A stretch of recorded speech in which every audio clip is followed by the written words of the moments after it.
Feel like no one takes accountability. They want the credibility, convincingly unwilling to put in the Roots Party Manifesto, which, by the way, it focuses on economic upswing, which we shall discuss, and legalizing and regulation of marijuana, which we shall also discuss in length. Mimi na Roots Party tunaleta a mind shift, change of mindset. Leadership, iko na two aspects, the hard and the soft. The hard ni what we have been doing, legislations and regulations. But the soft is you talk to the hearts and minds of Kenyans. Hearts of minds of Kenyans inasema, 5.5 million of Kenyans are unemployed. 1.2 million of Kenyans live below the poverty line of 220 shillings daily. Our idea is unique. We are fresh. We are new to listen to our manifesto. Let me say this.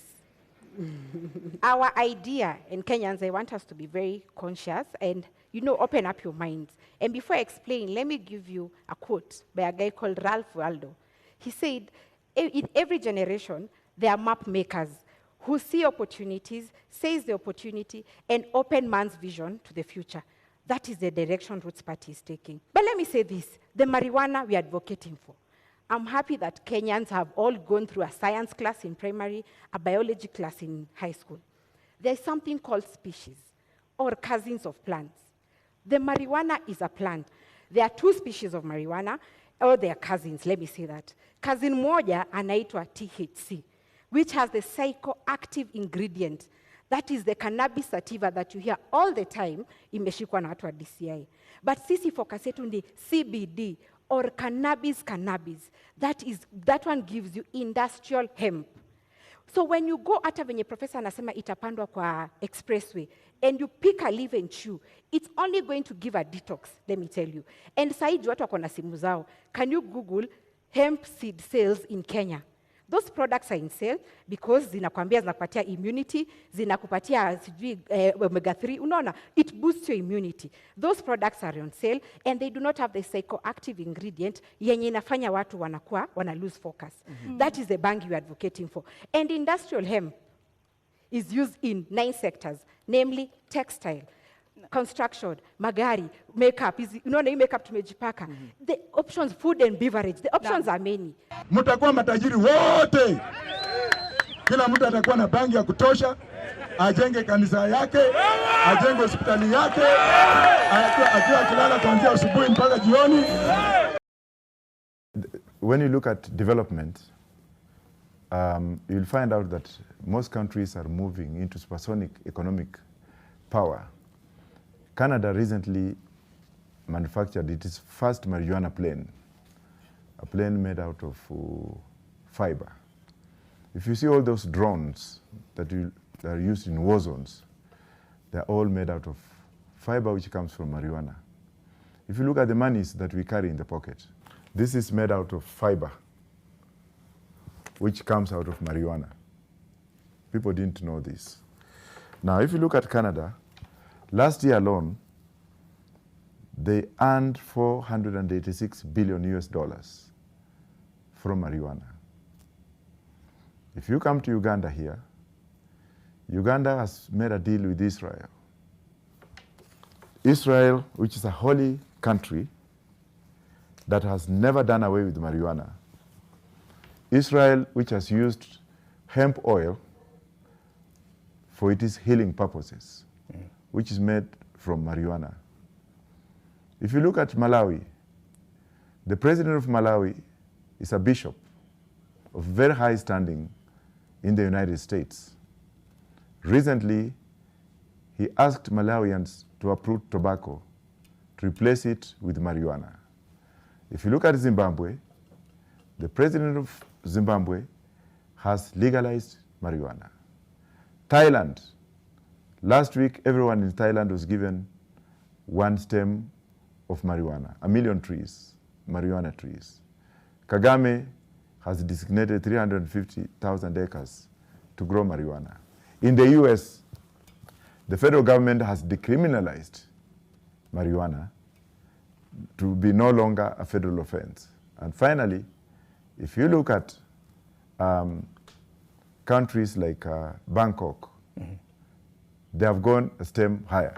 Now, 50 kgs of marijuana is 302 million US dollars, 50 kgs.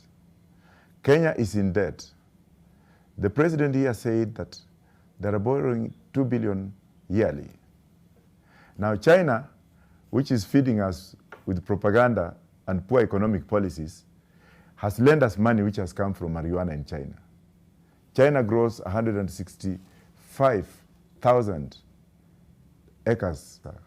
So if you look at last year, 2 years ago, the Chinese got $3 billion. No, 3 trillion.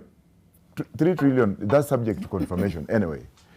And then the cost of SGR, the small chuma from Mombasa to Naivasha, was $1.45 trillion.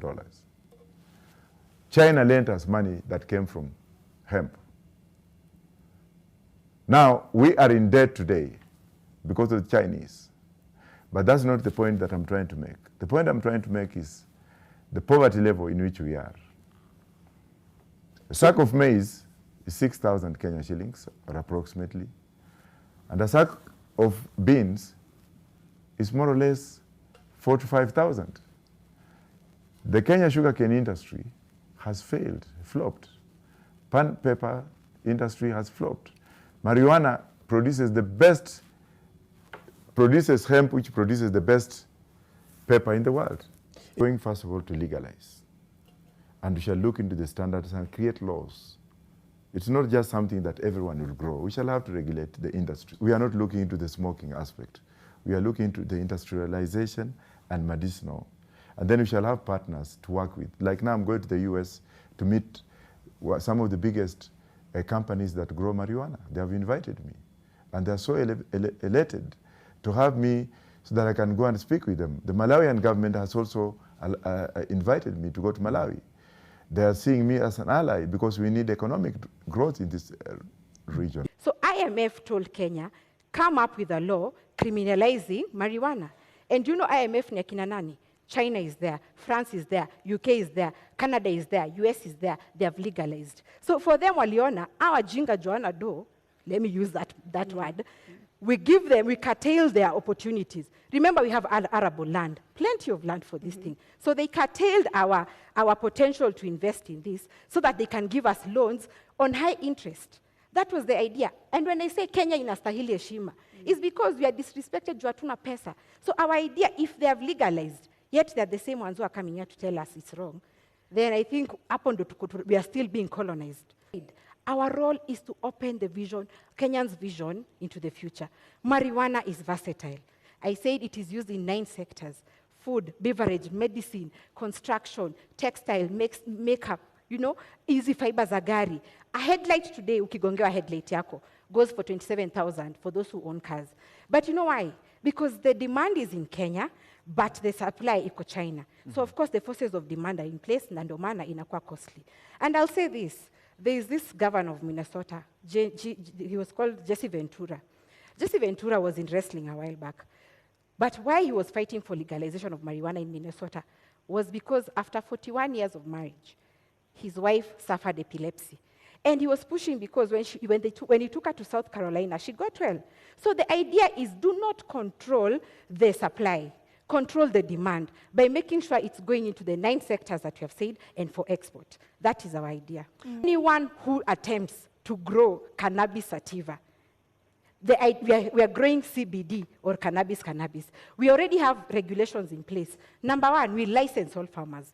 Number 2, we'll introduce agricultural officers to go around this country looking at those farmers and what they're doing. And there's a distinction. Even you Kenyan, you can report someone growing sativa. Why? The leaves of industrial hemp are very large, but the leaves of sativa are very small. So the agricultural officers will control licensing. So I think we're already controlling this measure. I know that you're trying to refer to what I said about me smoking weed on the first day of inauguration. The point that I'm trying to make out is that we have had a lot of problems in this country. We've had problems with the corruption and what have you. That is purely for purification and ceremonial. For purification, you can even put it in those things, you naichoma mahali, inatoa scent. So it's not smoking, it's purification. There's a difference. I would like to take this opportunity to thank you and to thank you very much for listening to a man who is so much ragged. A lot of people think that I'm crazy, but the Almighty God created me this way. So media, please, don't give us unbiased reporting. We love you.